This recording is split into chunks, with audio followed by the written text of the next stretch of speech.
ओम नमः शिवाय। हर हर महादेव। सत्य सनातन धर्म यूट्यूब चैनल पर आप सभी का स्वागत है। गौरी तृतीया की कथा। शिव एवं देवी पार्वती की कृपा प्राप्त करने के लिए माघ माह के शुक्ल पक्ष की तृतीया के दिन गौरी तृतीया का व्रत का पालन किया जाता है। इस दिन विधिवत रूप से व्रत रखकर पूजा करने और कथा सुनने से माता पार्वती का आशीर्वाद प्राप्त होता है। यह सौभाग्य वृद्धिदायक व्रत कहा गया है।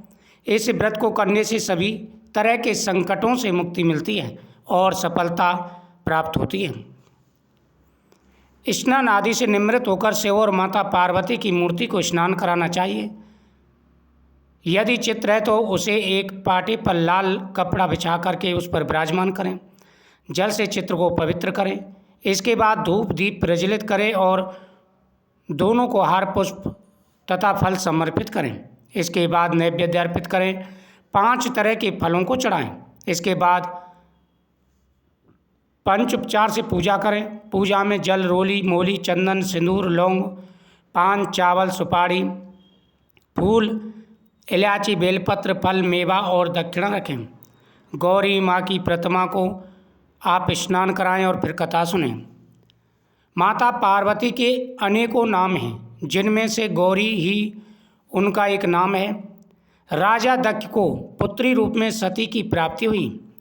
सती जब अग्नि में कूदकर आत्मदाह कर लेती हैं, तब वे हिमालय के यहाँ पार्वती के रूप में जन्म लेकर भगवान शिव को प्राप्त करने के लिए तप करती हैं।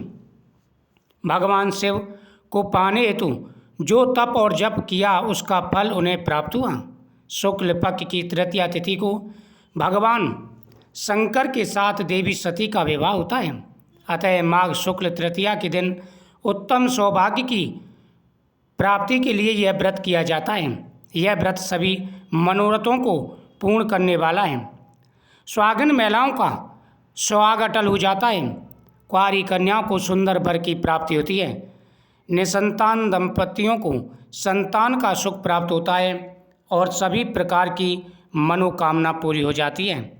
यह व्रत बहुत बड़ा व्रत है। अगर पूरे नियम के साथ में इस व्रत को किया जाए तो महिलाओं की सभी मनोकामनाएं पूरी हो जाती हैं।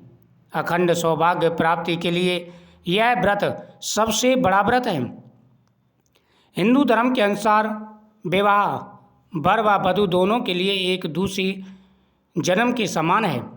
विवाह के पश्चात दोनों ही परिवार एक दूसरे के प्रति जिम्मेदारियां बढ़ जाती हैं। कभी कभी ऐसा होता है कि व्यक्ति को तमाम प्रयासों के बाद भी या तो विवाह नहीं हो पाता, या विवाह में विलम्ब होता है, या विवाह होने के बाद विवाह में लगातार उतार चढ़ाव आते रहते हैं।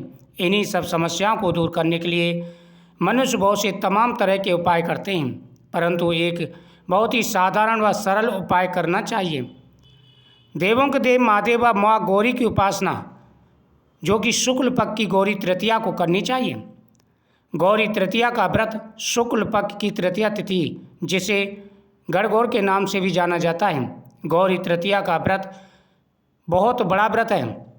जिस प्रकार से हड़ताल का तीज, गणगौर तृतीया, उन सभी का महत्व है, ऐसा ही महत्व है गौरी तृतीया का।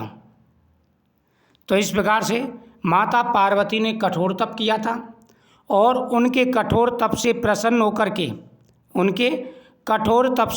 होकर के भगवान शिव ने माता गौरी को दर्शन दिए और उन्हें पत्नी रूप में स्वीकार किया था। आज का दिन बहुत बड़ा दिन है। आज के दिन की गई पूजा पाठ का अनंत गुना फल प्राप्त होता है तथा जीवन में आ रही समस्याएं दूर हो जाती हैं। स्वयं माता पार्वती तथा भगवान भोलेनाथ हर प्रकार की मनोकामना पूरी करते हैं। इसलिए सभी को गौरी तृतीया का यह व्रत अवश्य करना चाहिए।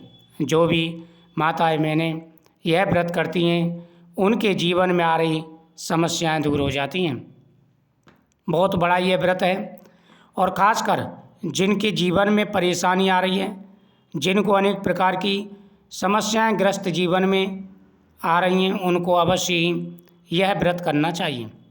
यह व्रत सभी प्रकार के मनोरथों को पूरा करता है। सभी प्रकार की मनोकामनाएं पूरी हो जाती हैं और जीवन में कभी कोई कष्ट नहीं आता। ओम नमः शिवाय मंत्र का जाप करें, गौरी शंकराय नमः मंत्र का जाप करें और यह व्रत आप जरूर करें। गौरी तृतीया का व्रत शुक्ल पक्ष की तृतीया तिथि जिसे बहुत बड़ा व्रत कहा जाता है, यह व्रत करने से मनोकामना पूरी हो जाती है। जय माता दी।